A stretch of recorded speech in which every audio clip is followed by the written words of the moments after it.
Welcome to Blizzard Fire. We hope this video helps fire up your solution. You begin by capturing clean audio. Choose a quiet room and a directional mic, then record in 16-bit WAV or 48K HC. Once done, name the file with a clear pattern so you can find it later. Now open your chosen transcription tool or cloud service and upload the file.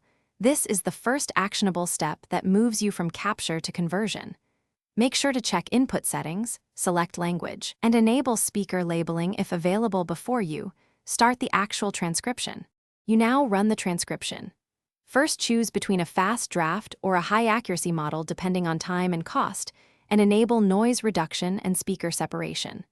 Once the system processes the audio, export a raw transcript with timestamps so you can follow along. Then open the transcript and listen while reading to catch errors.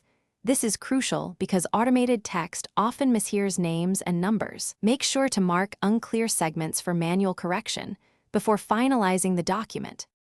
You finish by editing and formatting. Correct names, figures, and industry terms, then structure the text into clear paragraphs, headings, or caption files with proper timestamps. Once formatted, export to your desired format like docx, SRT, or plain text. If accuracy is low, try one troubleshooting tip. Recheck the audio quality and, if necessary, re-record with better mic placement or use a human transcription service for critical material. Finally, save backups and document your workflow for the next session. Thanks for watching. If you found this helpful, don't forget to like and subscribe.